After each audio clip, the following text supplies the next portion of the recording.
Hey team. Okay, time for some real talk.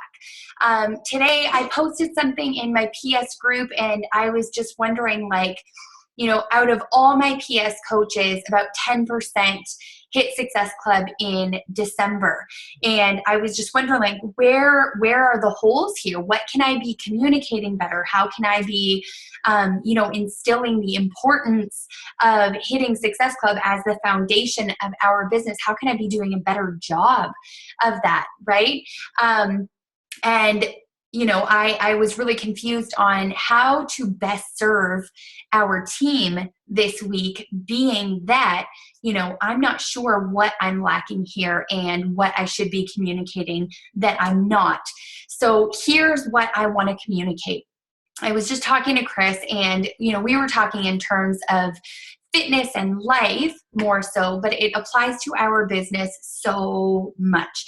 We are what we do. We are what we repeatedly do. It's a quote. I can't remember who said it, but it's true. We aren't how we feel. We aren't our ideals. We are what we actually do. So think about it this way.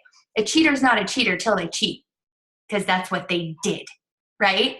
Conversely, on the other side of it, if somebody is repeatedly, as a ritual, working out 5 days a week and eating clean 5 days a week, regardless of how they feel about it, that person is a fit person.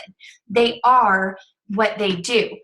They might not feel like it. Chris woke up at 3:30 this morning to do cardio. He did not feel like it before work, but this is kind of the thought that popped into his head, right? You are what you do. And so in terms of Success Club as the foundation of our business, I get that there are emotions involved. I do. And I also get that some people come into this business better equipped to hit Success Club more easily and more quickly. That's cool. I had no concept of how to use social media or how to talk to people really when I started this business. But the thing for me was I was going to get good at it no matter what, because quitting my corporate job was just a non-negotiable. And so did I make some mistakes? Tons, right? I actually even a few months into my business went and private messaged some people and said, hey, I'm really sorry if it seemed like I was being pushy or whatever. I was just really excited about this thing and getting my business started. So sorry about that. Some of those people ended up joining my challenge group. But my point is, I did whatever I had to do to hit Success Club, which is different than, say, for example, Anna Maud, when she came into this business, it seemed to come more easily to her than it did to me. And that's cool, right? It's just about doing the vital behaviors with consistency. We are what we repeatedly do. So if you're someone who struggles to hit Success Club, but you do want to build a business, if you're that person, don't just throw up your hands and walk away. Build a ritual around this. Build yourself a ritual that is non-freaking negotiable. Your power hour, that is the work of a coach. That is exactly what we need to be doing. It is laid out in a pretty package, right? If you show me a coach who makes their power hour consistent and a ritual 6 days a week, I will show you a coach who learns to hit Success Club, even if it doesn't happen immediately. If you show me a coach who over 6 months is 100% consistent with their power hour, they will not sleep until they've done their power hour 5 to 6 days a week, I will show you a coach who's making money. And I will show you a coach who's changing and growing and gaining confidence. And people will start following that coach because they'll recognize that, right? So, I do have empathy for sometimes feeling uncomfortable and all of that stuff. I really do, because I felt that stuff as well. I have empathy for being busy. Well, actually, you know what? I don't that much. I don't, if I'm honest, because I started 2 days after my third baby was born.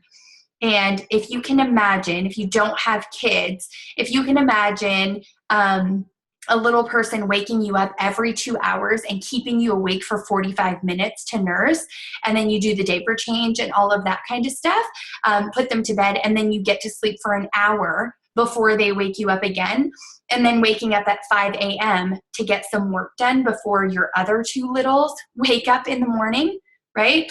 That's what it was like.